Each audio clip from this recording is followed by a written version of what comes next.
This video is for people who want to buy a bail office, but not sure where to buy, what upgrades to buy, and how to make money with it. And most importantly, should you actually buy it? And is this the new best business? Now, first things first, where should you buy one? There are 5 offices available on Maze Bank website. 1 in Paleto Bay and 4 in Los Santos. I personally recommend you to never buy any properties and businesses in Paleto Bay because it's just a waste of time and money. You should definitely aim for these 4. Most missions take place in the city, and it doesn't really matter which one of these to buy. I bought the bail office in Strawberry just because I love the area, but as I said, there is no best one, and they all are kinda similar. Now that you've decided on the location, let's talk about upgrades. So first is tint. It just changes the look of it. I bought the last option. To me it looks slightly better, but it's definitely not necessary.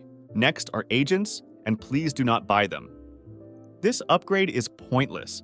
It costs $1.5 million and gives you approximately 10 to 20K per hour, which is a very low amount for such a high price.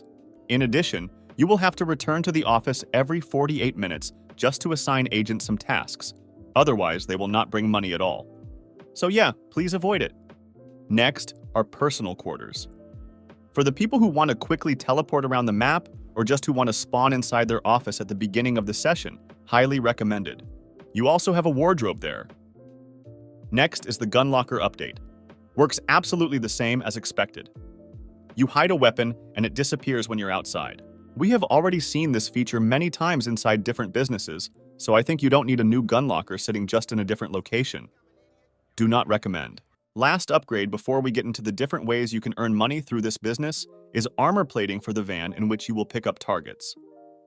The upgrade is worth buying, although it doesn't increase the speed and acceleration. What it does well is protecting you in dangerous moments. As you can see here, I am very close to bikers, and they cannot hit me because of the armor plates I installed. So yeah, this is definitely a good upgrade, and it might save you a lot of time and nerves. You can also install them later inside your garage.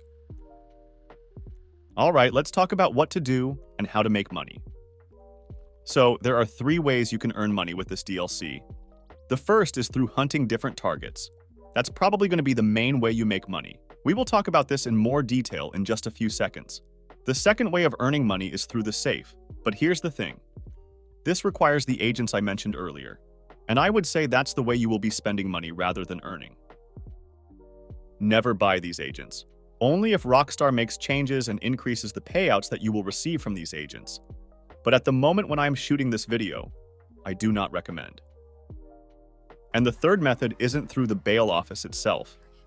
You will need a police car for this method and will be getting 25K for 4 minutes of work on average. Now let's talk in more details. The way you will be hunting targets looks like this. You have 3 blue missions. Each will be paying you from 35 to 40K bucks if you deliver the targets alive. These missions will be resetting every real-life hour, and you won't be getting money right after completing the mission. There is approximately 1 in-game day delay before you get your money for securing the target. These missions are pretty simple, and the majority of them can be completed under 10 minutes. For example, you need to drive somewhere, then hack something, find the target, unarm the target, and bring it back to the office.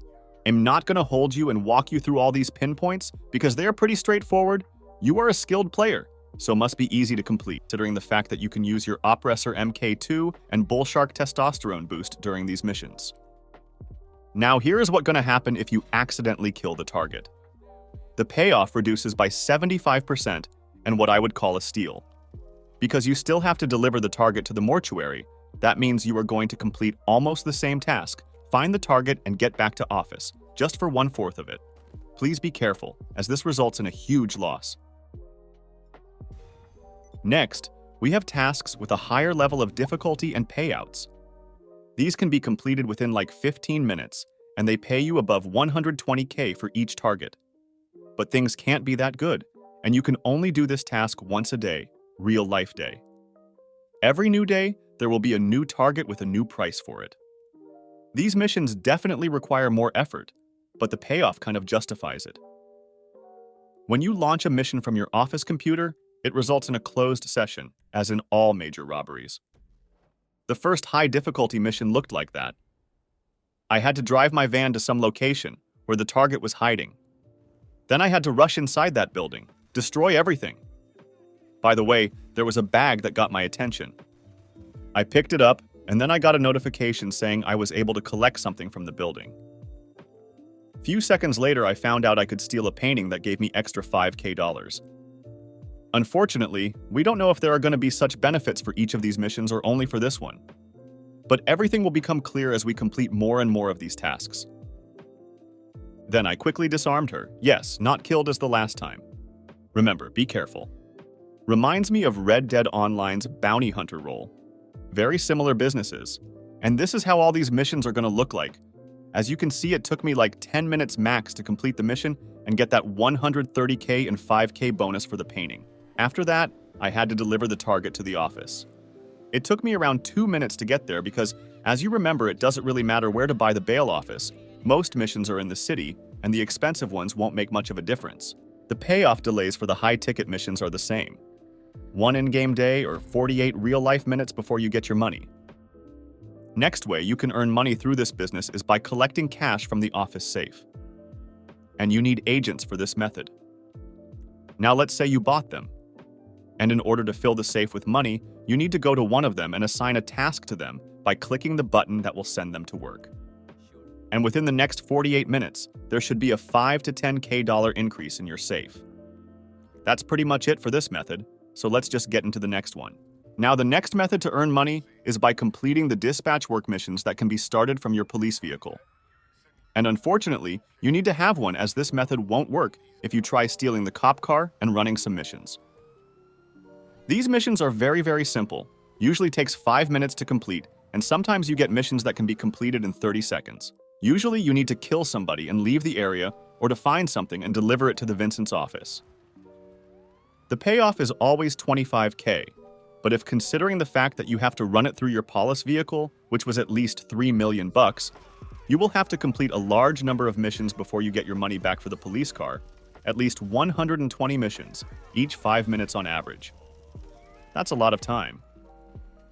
By the way, if you are wondering which police car to buy and which to avoid, I have a new video coming soon that's going to show you all the differences between police vehicles and my own recommendation. And actually, one more thing. You can't just complete the dispatch work missions one by one, because there is a 5-minute delay, and you can't start the work. That's pretty much it for the third method. As you can see, there are 2 ways of earning money in the new Bottom Dollar DLC, or should I say, 2 that will make you profit and not just lose your money. First is by hunting different difficulty targets, and the second is by completing dispatch work missions that can be started from your police car. One more thing I want to mention about this business, because it's a good thing. Snacks are available at your bail enforcement office, where you can refill them before the mission. A small, interesting detail that not everyone mentions.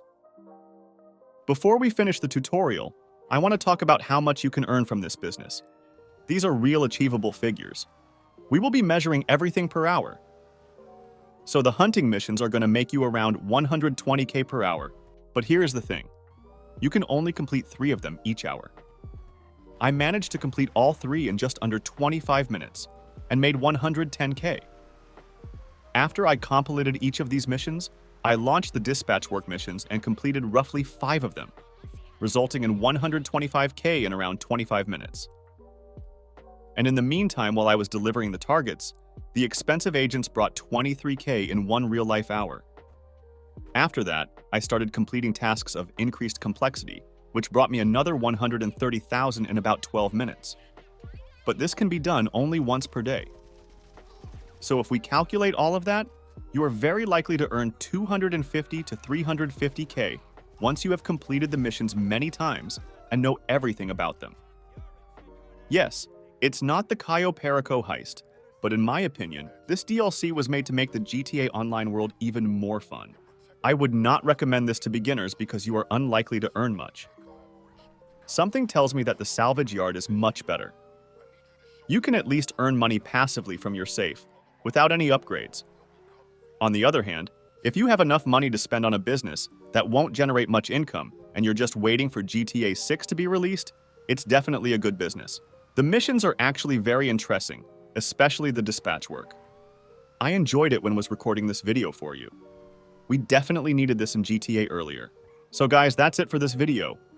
If you have any more questions, please ask them in the comment section. I will personally answer all of them. So yeah, that's it. See ya.